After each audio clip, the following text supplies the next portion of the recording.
Senhor presidente, senhores deputados, senhoras deputadas, como economista, deputado, ex-secretário de Saúde, ex-secretário de Planejamento e Orçamento de Minas, como brasileiro, eu gostaria de fazer uma intervenção serena, obviamente com a leitura política, mas substantivamente com uma leitura técnica do texto e da estratégia proposta nessa emenda constitucional. Eu queria sair do clima de Atlético e Cruzeiro, de Fla-Flu, até porque é contraditório.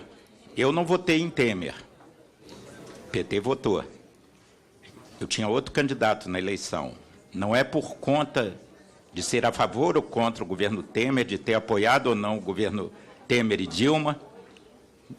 Não é por isso que me movo. E é falado aqui sobre o ministro Meirelles.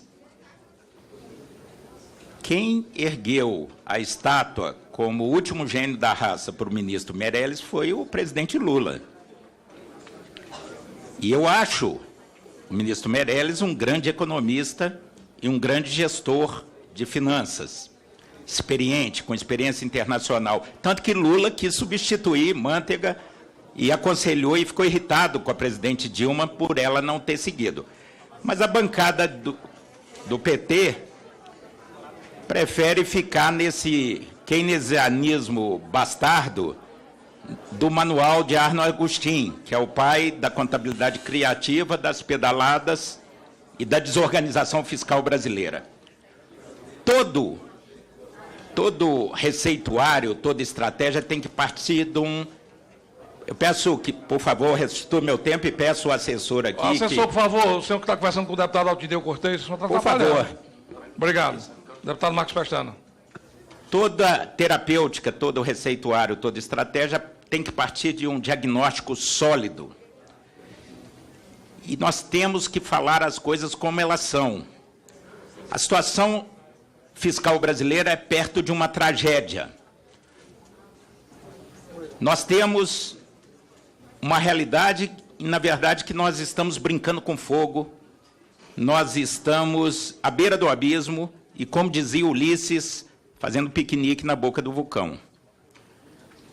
Há dois sintomas da saúde fiscal de um país, e nós não estamos inventando a roda. A primeira sugestão do Brasil contemporâneo de um limite para gastos foi do ministro Palotti, e uma outra ministra disse que era uma ideia rudimentar, e deu no que deu. Também, outros países, como já foi dito aqui, o deputado Tiago e outros já argumentaram a esmo, que essa estratégia de ajuste não é uma invenção da roda. Mas existem dois termômetros da saúde fiscal de um país: déficit e dívida. O nosso déficit repetido de 2015 e 2006 será, e foi, 10% do PIB.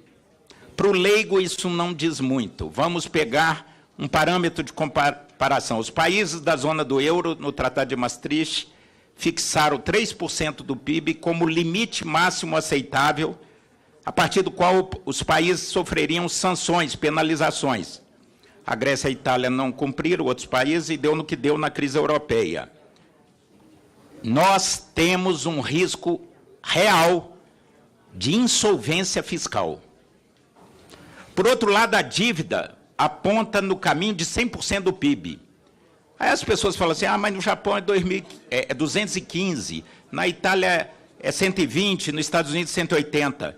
Mas o prazo de financiamento da dívida é muito mais longo e a taxa de juros muito mais baixa. O nosso custo de carregamento é o maior do mundo, é a maior taxa de juros reais do mundo. Esse é o preço que o mercado cobra para nos financiar.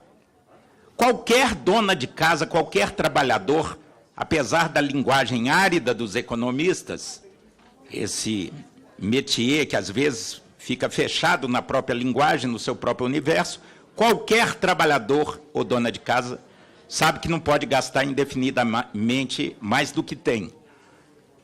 Só há uma receita para tapar o buraco. Você vai vendendo patrimônio para tapar o buraco até que o momento só há o endividamento como saída. E a dívida vai ficando cada vez mais cara, mais insustentável, em bola de neve. É preciso, eu queria me dirigir aos pobres desse país por causa dessa falácia. Se não for feito o ajuste fiscal, de forma contundente e profunda, quem vai pagar o preço são os pobres, através da ampliação do desemprego, do aumento da inflação e da falência das políticas públicas. É um dilema tipo salário baixo versus desemprego. Às vezes os trabalhadores ficam insatisfeitos e têm que lutar por melhores salários, mas o pior de todos é o salário zero, é o desemprego. O Brasil está nessa situação. Pior que um benefício sustentável e às vezes baixo, é muito melhor do que benefício nenhum. E é o que a Previdência pode nos reservar a médio e longo prazo. Queria me dirigir aos jovens.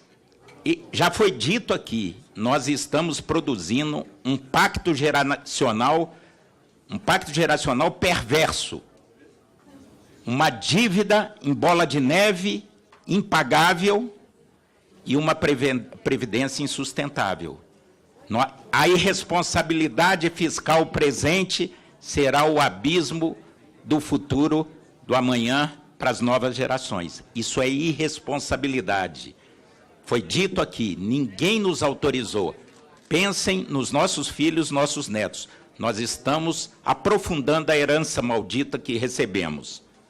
Não há teto setorial. Na PEC, os artigos são até separados. O artigo 101, 102, 103, 104 cuidam de teto de gastos.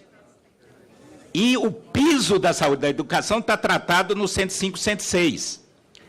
Então, uma coisa é piso, outra coisa é teto. Não há teto setorial. É uma armadilha retórica que as oposições estão tentando criar. O presidente da República, o presidente Michel Temer, vai governar sob essa regra 2 anos. O futuro presidente da República, se quiser gastar 40% em saúde e 30% em educação, é só fechar ministérios, fechar outras políticas, ter senso de priorização, equacionar a Previdência, fazer uma baixa de juros consistente. Então não há teto setorial, isso é uma mentira. É uma cascata, é um esforço retórico para criar um ambiente de rejeição à PEC, que é inevitável e é necessária. Juros, abordagem ingênua, como se fosse uma maldade do Banco Central. Esse é o custo que o mercado, os financiadores... O pior é quando eles não quiserem financiar a dívida e a gente cair no default. A prioridade é a retomada do crescimento, é a quebra do círculo vicioso de déficit que ocasiona alta de juros, recessão, desemprego. Nós precisamos do círculo virtuoso. O que vai permitir a baixa dos juros e a volta do desenvolvimento é o fim do déficit fiscal. Obrigado. O Brasil precisa mudar, o Brasil vai mudar e houve um pronunciamento claro da população no domingo, fortalecendo a legitimidade do impeachment e a necessidade do ajuste fiscal e o fim da corrupção.